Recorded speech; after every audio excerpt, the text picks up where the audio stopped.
Hello student, welcome back to our channel. This is Jyoti Patel from Tapon Group of School. Today we are going to our last video in this chapter number 10, India and Agriculture, part 9. Let's get started our learning objectives. Which one is that? That is impact of globalization on agriculture. Continue we are understanding first of all मैं आपको बता दूं कि कुछ basic informations regarding food grain production के लिए हैं। यहाँ पे आप देख सकते हो हमारे जो 4 चैनल्स हैं इनके बारे में मैंने इस टेबल के अंदर आपको मेंशन किया है कि अकॉर्डिंग टू 2006 से लेकर 2011 तक की ये आपको एक टेबल शो किया गया है कि हमारी इंडिया के अंदर कौन से ऐसे चैनल्स हैं कि जो और जिनका production day by day increase हो रहा है और इनका यहाँ पे मिलियन टन के अंदर प्रोडक्शन दिखाया गया है। तो फर्स्ट ऑफ ऑल यहाँ पे हम राइस की बात करते हैं। अब राइस 2006 एंड 2007 के अंदर आप देख सकते हो 93.4 था, जो बढ़कर 2007 एंड 2008 के अंदर 96.7 हो चुका है। और ये यहाँ पे जो नेक्स्ट बात करते हैं वीट 2006-2007 के अंदर 75.8 है और जो बढ़कर 2007 के अंदर यहाँ पे 78.6 दिया गया है। कोशिश की बात करें तो 2006 के अंदर यहाँ पे 18 जितना इसका प्रोडक्शन है 18.0, जो कम होकर 2007-2008 के अंदर 17.4 यहाँ पे दिया गया है। पल्सिस की अगर बात करें तो पल्सिस यहाँ पे 2006-2007 के अंदर 14.2 था, जो इंक्रीज होके 2007-2008 के अंदर 14.8 हो चुका है। इन शॉर्ट जो चैनल्स थे वो टोटल 2006-2007 के अंदर यहाँ पे देख सकते हो 201.4 है, जो 2007-2008 के अंदर 2.7.5 यहाँ पे दिया है। 2006 के अंदर 201.4 एंड 2007 के अंदर 207.5 यहाँ पे दिया है।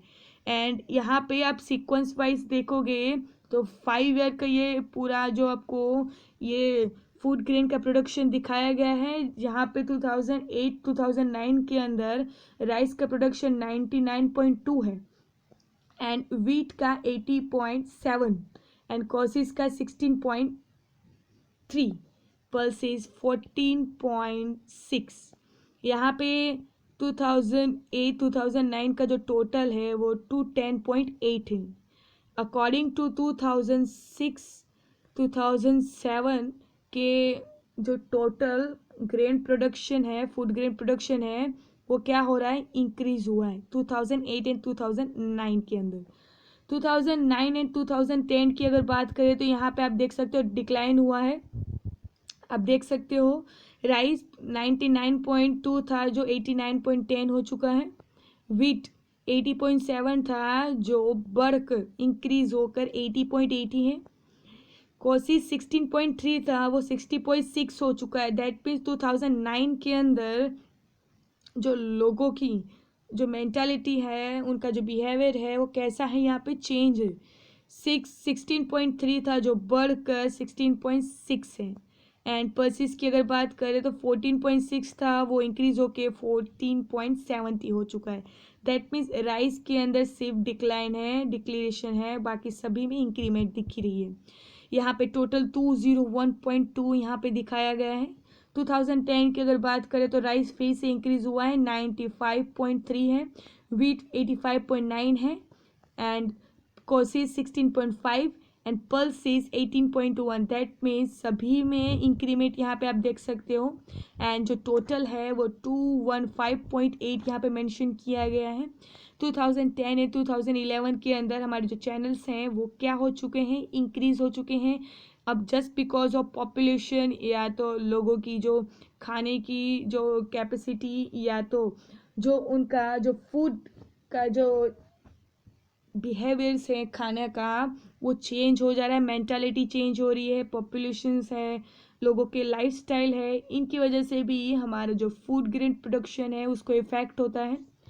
नेक्स्ट हम बात करते हैं कि इसके कुछ बेसिक की why has food grains production remain stagnant और फॉलन फॉर 5 कंसेक्यूटिव ईयर। आपने जो अभी टेबल देखा उसके बारे में ये बताया है, और उसके जो रीजंस है, कहीं कहीं पे जो हमारे प्रोडक्शन है वो गिर रहे थे मार्केट के अंदर, कहीं पे कोई इंक्रीज हो रहा था, ये क्या है उसके कुछ रीजन दिए हैं। The reasons are land degradation that means भूमि अवक्रमण। दैट मीन्स यहाँ पे आप एक पिक्चर देख सकते हो भूमि अवक्रमण का। भूमि अवक्रमण का ये एक पिक्चर आपको बताता है कि क्या हो रहा है नाउ करेंटली, हमारे जो लैंड है उसकी जो फर्टिलिटी है उसको इफेक्ट करता है। सेकेंड है reduce water storage in aquifer due to the unstable pumping. अब यहाँ पे पंप बंद होने के कारण जो जलवायु स्तर दैट मीन्स जो एक्वेबिक जो हमारा एक्वीफायर है उसके ऊपर क्या हुआ इफेक्ट हुआ है। इसकी वजह से जो पानी का भंडार होता है जो ज़मीन के अंदर वो डे बाय डे क्या हो रहा है कम होते जा रहा है या तो खाली होते जा रहा है, उसकी जो स्टोरेज की कैपेसिटी है उसको वो इफेक्ट कर रहा है। थर्ड पॉइंट है इनएडिक्वेट storage and marketing facility. इनएडिक्वेट storage that means यहाँ पे जो इनएडिक्वेट दैट मीन्स आप बोलोगे लिमिटेड स्टोरेज या अपर्याप्त मात्रा में जो स्टोरेज की फैसिलिटी होती है वो नहीं मिलती है, मार्केट की फैसिलिटी नहीं मिलती है। Farmer have to pay high price to HYV seeds. अब कुछ अच्छे क्वालिटी के जो सीड्स होते हैं या तो जो फर्टिलाइजर्स होते हैं उसके लिए फार्मर्स क्या करते हैं हाई अमाउंट पे पैसे पे करते हैं, but lack bargaining power to fix price in their favour. But जो फार्मर्स होते हैं उनकी जो बार्गेनिंग दैट मीन्स जो उनकी सौदेबाजी की जो शक्ति होती है वो क्या है फिक्स नहीं होती। अब वो अपने फेवर में वो बार्गेनिंग नहीं कर पाते, इस वजह से कई बार ऐसा होता है कि कुछ लोगों को कुछ जैसे कि कोई सीड है वो ज़्यादा अमाउंट में मिल जाती है, कोई बार्गेनिंग करके उसको कम अमाउंट में कर लेता है, कोई फर्टिलाइज़र है जो फार्मर बार्गेनिंग नहीं कर पा रहा है उसको अब बड़े अमाउंट पे उसको फर्टिलाइज़र दे रहा है, कोई बार्गेनिंग कर लेता है तो उसको कम अमाउंट पे ये दे दिया जाता है। दैट मीन्स यहाँ पे जो फार्मर्स हैं उनके अंदर बार्गेनिंग पावर नहीं है, जो फिक्स प्राइस होती है उसको कम करने की एक बार्गेनिंग पावर हमारे फार्मर्स में क्या है कमी है। फोर्थ पॉइंट की बात करें कि higher to supply lower the demand this cause the distress sale. अब मान लीजिए कि हमारे यहाँ सप्लाई कैसी है ज़्यादा है बट उसकी डिमांड कैसी है कम है, तो इससे इफेक्ट हमारे क्या आ जाएगा फूड के ऊपर, हमारे जो फूड ग्रेन है उसके ऊपर भी इफेक्ट आ जाएगा। यहाँ पे डिस्ट्रेस सेल मतलब कि संकट में आना या तो मुसीबत में आना, ऐसा इफेक्ट होता है। जो हमारी सेलिंग है वो डिस्ट्रेस दैट मीन्स संकट में आ सकती है। लास्ट पॉइंट है therefore there can be no food security without security of farmers. इसलिए जो छोटे किसान होते हैं उनकी सुरक्षा के बिना यहाँ पे कोई भी जो फूड ग्रेन होता है जो खाद्य सुरक्षा होती है उसका भी यहाँ पे कोई भी यहाँ पे सिक्योरिटी नहीं दी जा सकती है। यहाँ पे फार्मर की सुरक्षा के साथ साथ जो फूड ग्रेन है उसकी भी सुरक्षा दैट मीन्स सिक्योरिटी करना बहुत ज़्यादा ज़रूरी है। नेक्स्ट हम बात करते हैं impact of globalization on agriculture. Agriculture के अंदर इम्पैक्ट मतलब कौन से इम्पैक्ट आए हैं आपको पता होंगे। इन 19th century when the European traders come to the Indian species were exported to different country of the world and farmers were encouraged to grow these crops. Even today it is a one of the important export item from India.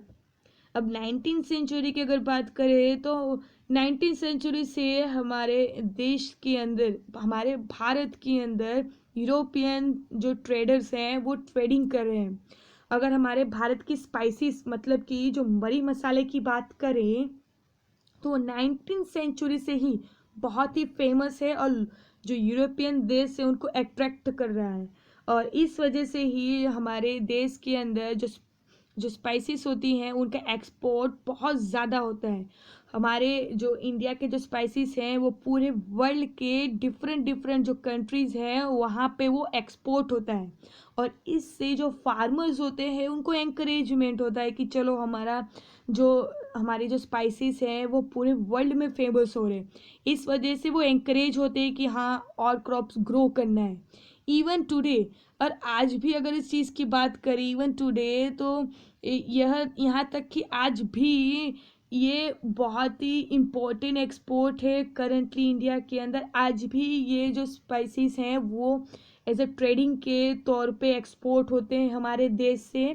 तो 19वीं century से 21 century तक ये अभी भी हम अपने spices का जो एक्सपोर्ट है वो अच्छे से और बेहतरीन रूप से कर रहे हैं। सेकेंड पैराग्राफ है, during the British period the cotton belt of the India attract the British and even actually cotton was export the Britain as a raw material for their textile industry. The Champaran movement started in 1970 in Bihar because the farmers of the region were forced to grow indigo for the British textile industry. अब यहाँ पे जब हमारा देश Britain के time पे जब हम आज़ाद नहीं थे, अंग्रेज़ों के चंगुल में थे, उस टाइम पे जो कॉटन होता है कि हमारे देश में जो कॉटन है वो हमारे यहाँ से, दैट मीन्स जो कॉटन है वो हमारी मातृभूमि का एक कॉटन बेल्ट गिना जाता है। जो कैश क्रॉप में कॉटन गिना जाता है वो हमारे यहाँ से ही उसकी शुरुआत हुई थी। अब यहाँ पे जो कॉटन की बात हो रही है, इंडिया के कॉटन जो ब्रिटिश लोगों को अट्रैक्ट करता था। इवन एक्चुअली अगर अंत में जो कपास होता था, उनके कपासों को अपने कपड़ों के जो उद्योग के लिए ब्रिटेन कच्चे माल के रूप में या क्या करते थे, एक्सपोर्ट करते थे उस टाइम पे।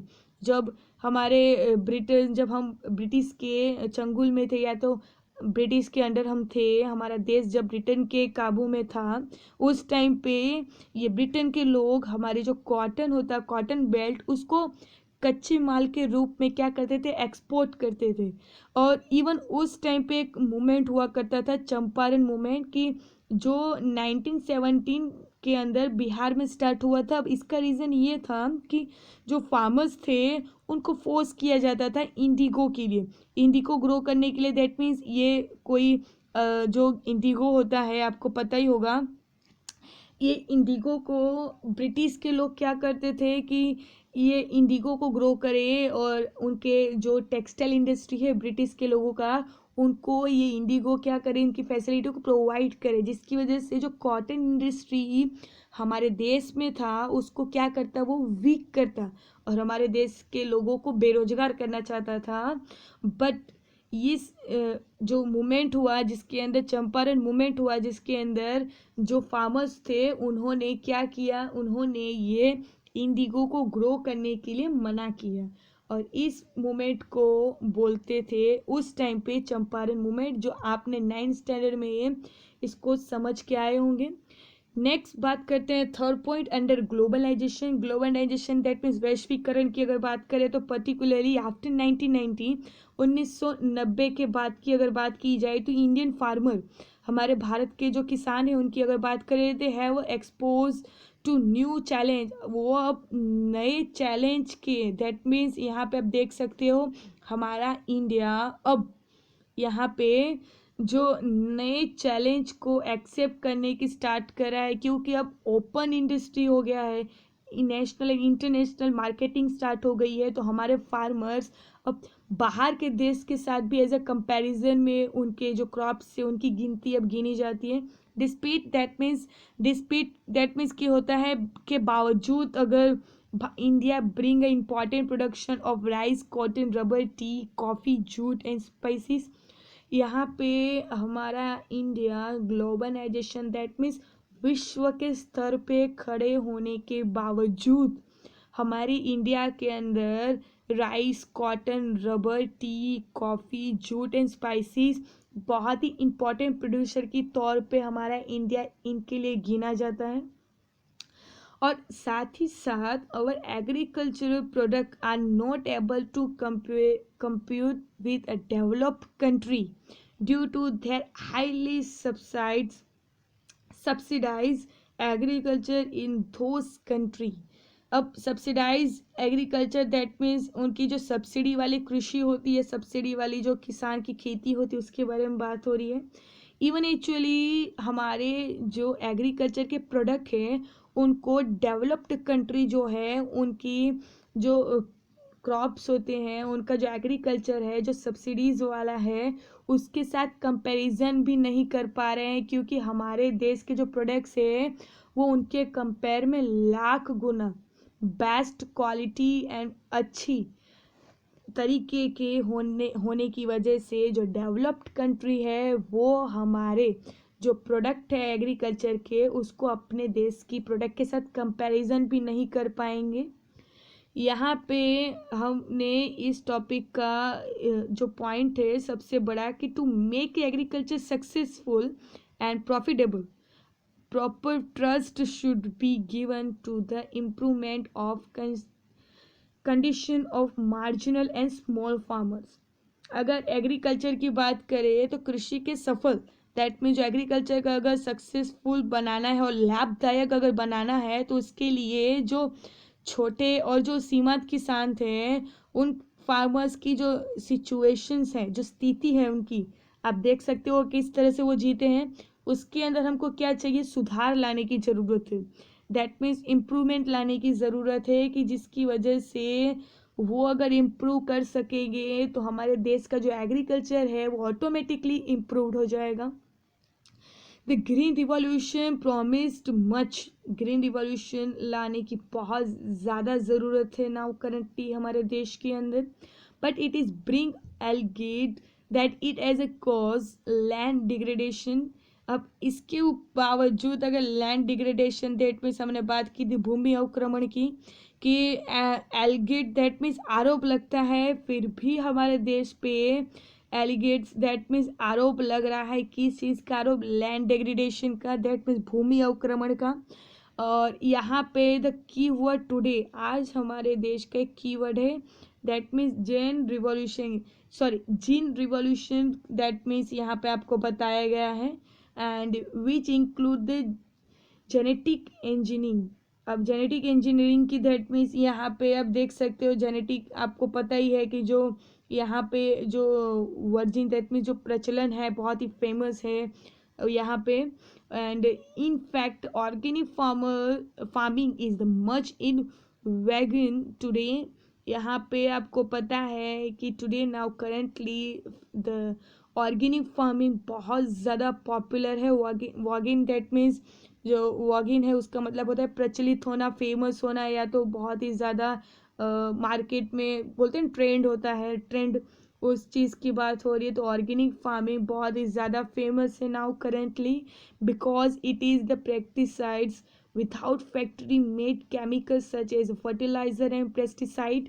यहाँ पे जो ऑर्गेनिक फार्मिंग है वो बहुत ज़्यादा फेमस है जस्ट बिकॉज ऑफ कि विदाउट केमिकल एंड फर्टिलाइज़र के बिना वो एज ए नेचुरली ग्रो किया जाता है और hence it does not affect the environment in a negative manner. That means इसका कोई भी इफेक्ट हमारे एनवायरमेंट को नेगेटिवली नहीं होता और ये हेल्दी फूड की तरह गिना जाता है। इसके अंदर कोई भी फर्टिलाइज़र एंड केमिकल नहीं है, हमारे एनवायरनमेंट को ये कोई भी नुकसान नहीं करता। इस वजह से ऑर्गेनिक फार्मिंग नाउ करंटली बहुत ज़्यादा फेमस है। अब बात करते हैं Indian farmer have be a blank future if they are continue growing a food grain on the holding that grow smaller and smaller as to population rise।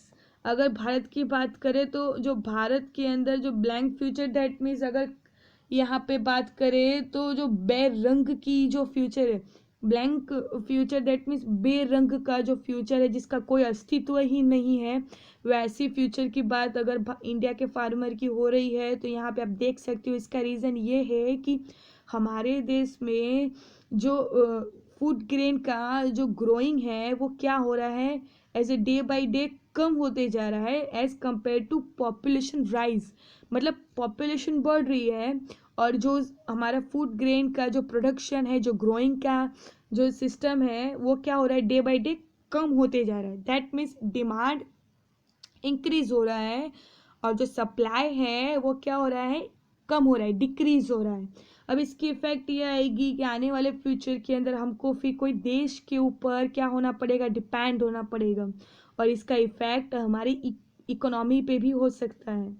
And Indian farmers should diversity their cropping pattern from a channel to high value crops. This will increase income and reduce environmental degradation simultaneously.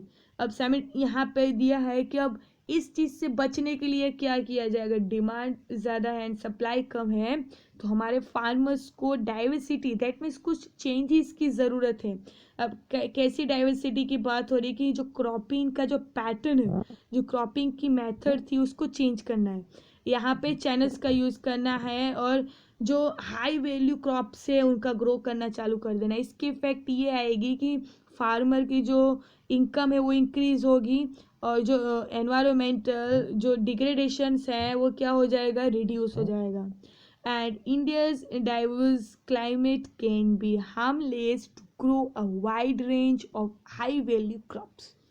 अब यहाँ पे उच्च मूल्य के जो फसल होते हैं, जो वैल्यूएबल जो क्रॉप्स होते हैं उनके बारे में बात की है कि इनकी अगर यहाँ पे जो क्लाइमेट है, जो क्लाइमेट दैट मीन्स हमारा जो जलवायु है वो इनके डेवलपमेंट के लिए बहुत सारे दैट मीन्स विविध, यहाँ पे आप बोल सकते हो विविध जलवायु के दोहरे जो होते हैं किए जा रहे हैं। दोहरे दैट मीन्स इनके जो रेंज होती है, इनके जो इनके बारे में क्या किया जा रहा है, कंटिन्यू इनके बारे में इंफॉर्मेशन कलेक्ट की जा रही है, इनके ऊपर रिसर्च किया जा रहा है और इससे हमारे आने वाले फ्यूचर के अंदर एग्रीकल्चर के ऊपर बहुत सारे पॉजिटिव इफ़ेक्ट आ सकते हैं। क्योंकि क्लाइमेट की जानकारी अगर फार्मर्स को होगी तो उनको पता चलेगा कि कौन से क्रॉप को कब ग्रो करना है जिससे उनको ज़्यादा से ज़्यादा प्रॉफिट हो।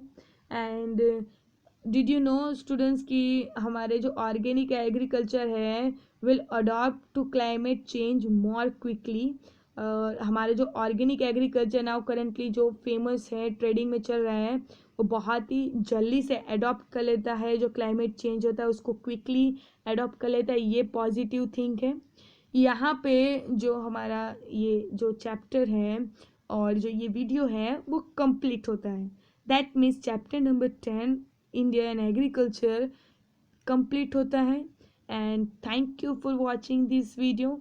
और यहाँ पे आपका ये चैप्टर कंप्लीट होने के बाद हम नेक्स्ट चैप्टर पे बात करेंगे जो कुछ हमारे इकोनॉमी के रिलेटेड होगा और आपको बता दिया जाए कि हम ऐसे पॉइंट पे बात करेंगे कि जिस जिस टॉपिक पे आज के या तो सदियों पुराने जो नेता होते हैं वो इस मैटर को क्या करते हैं आपको बताया जाएगा नेक्स्ट वीडियो के अंदर। तब तक के लिए thank you so much watching this video and मिलते हैं हमारे नेक्स्ट वीडियो के अंदर और उस वीडियो के कुछ न्यू इंटरेस्टिंग टॉपिक के साथ मिलूंगी मैं। चलिए आज के लिए थैंक यू।